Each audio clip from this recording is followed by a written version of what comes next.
Ayan, sup guys, welcome back again sa ating YouTube channel. Ayan. So update lang tayo sa ating mga alagang manok. Ayan. So wala na dito yung mga manok natin dahil nung bagyong Inday, sobrang lakas ng ulan. Grabe yung nangyari sa kanila. Nandyan sa ano natin, video natin, no? Bagong upload natin.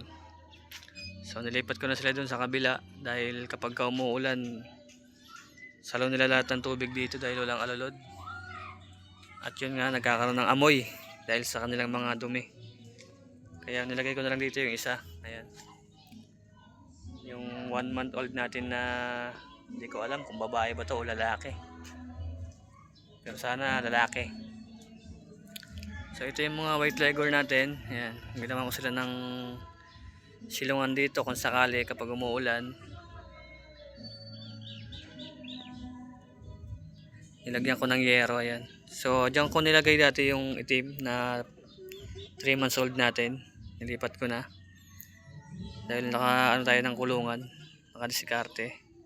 So dito yung tatlong inahin magkakasama ay nilipat ko na. Ginawa ko na lang dalawa.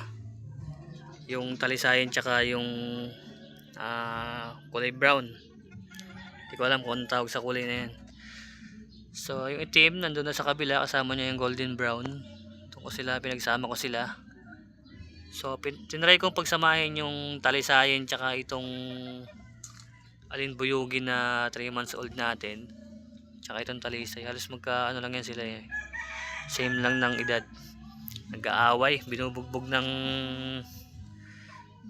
itim ng alimbuyugin yung talisayin, kara niya siguro lalaki. Kasi nung unang labas, pinakawalan ko, nagsabong sila. Lumalaban tong inahin natin sa alimbuyugin. Then nang tumagal na, hindi niya na kaya, pinalo siya, tumakbo siya. Kaya yan. So safe na to, itong area na to. Gagawin natin tong breeding area. So hindi tayo nagpapasayaw ng manok, no? Tayo ay mag-aalaga lang, alaga lang yung ating purpose, no?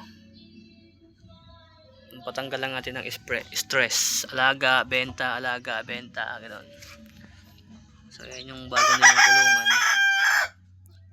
Yan. Kapag ito yung sinama ko, yung golden brown, hindi niya inaaway. Pero pag yung talisayin tsaka yung isa, binubugbog niya, ba't kaya? Ang lakas ng tama ng ano na to, ng kulay itim na to eh. So yung nanay niyan, sabi ng pinagbilang ko, Peruvian Black Knight daw. Tapos yung tatay, pumpkin sweater, ayan.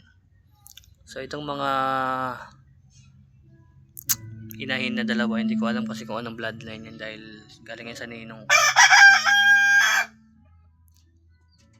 So yun yung upload natin sa ating update natin sa ating mini backyard. Ayan. So kapag maganda-ganda yung panahon, lilinisin natin to. Sasako natin lahat yan, tatapon natin. Dami ng kalat dito eh. Ayan. So yun lang guys. Thank you for watching, at kung hindi pa kayo nakasubscribe, don't forget to like to subscribe sa aking YouTube channel para lagi kayong updated kapag meron tayong bagong upload. Bye bye!